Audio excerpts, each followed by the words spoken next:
Hey everyone, it is another beautiful Wednesday morning, which means it's time to walk the Rex. Whew, I'm a little dizzy. That was the longest I've ever walked backwards before. So, this week in comics, Vader the dog questions everything that Reggie Mantle has been telling him in Reggie and Me, issue number 3, and learns some pretty cool life lessons in Josie and the Pussycats number 5. It's a real tearjerker.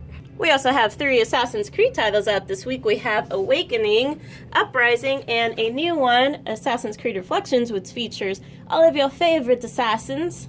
Actually, I'm not sure if they're your favorites or not. I'm not a mind reader. In the Batman universe, Detective Comics 952 is out, which means more League of Shadows business.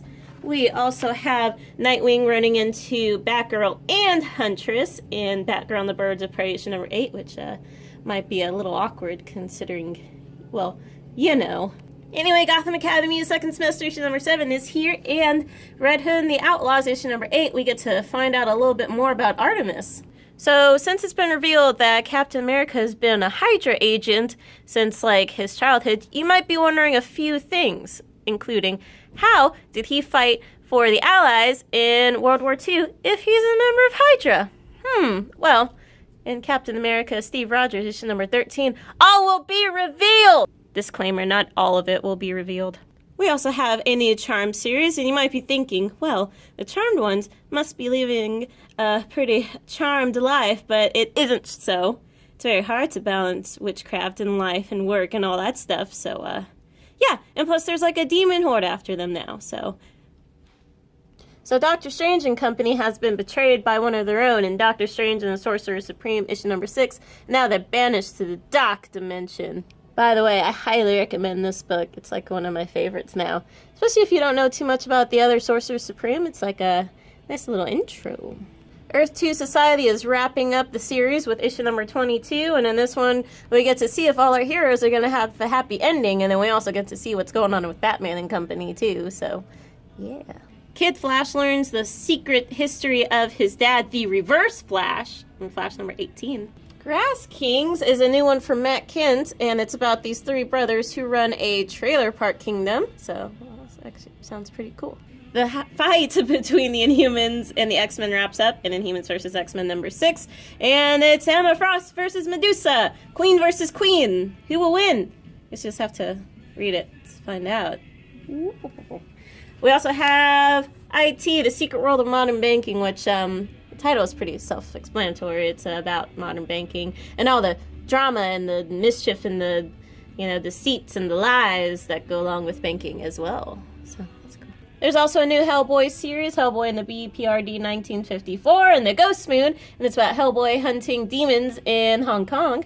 Storyteller Giants wraps up with issue number 4, and Kingpin is back with his second issue. There's a new Man-Thing comic, and it's written by none other than R.L. Stine, the guy behind the Goosebumps, and it's about Man-Thing, and he's learned how to talk again, and so he's taking Hollywood by storm, except the swamps need him. So is he gonna choose the swamps, or is he gonna choose the fame and glory that come with Hollywood?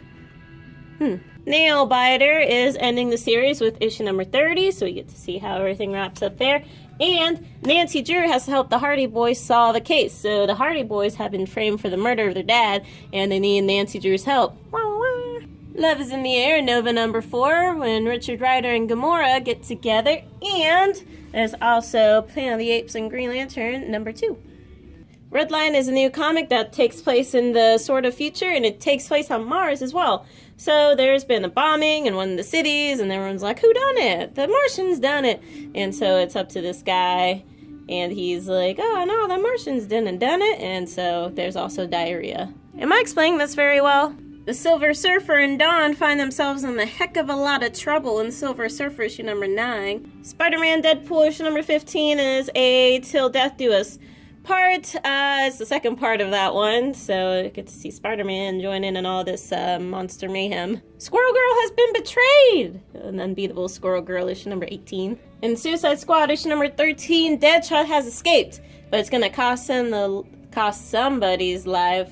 of his escapes is he's gonna have to kill somebody. That's what I'm trying to say. There's a lot of stuff going on in the Superman universe as well. So Supergirl number 7, she gets trapped inside of a killer's brain. She's completely helpless. There's also Superman Action Comics, issue number 975. It has to do with, that mysterious Clark Kent guy. Things are getting really twisty in this one. And also there's a story by Paul Dini in here as well. Let's see, we've also got Superwoman number 8. Lana's still losing her powers, and things are not looking up for her. And the new Superman, Kenan, he goes to America, and he runs into Lex Luthor, and also, Superman as well, of course. There are also 2 Wolverine-related titles out, since, I'm sure you've all seen Logan by now, of course, and you're all like, I want more Wolverine stuff. Well, guess what? There's all new Wolverine, issue number 18, and Old Man Logan issue number 19, where he has to break out of prison. And that's it for this week. Next week we have Neil Gaiman's American Gods starting up, and then I Hate Fairyland issue number 11 is out next week. It's been a while for that one, so I'll see you next week.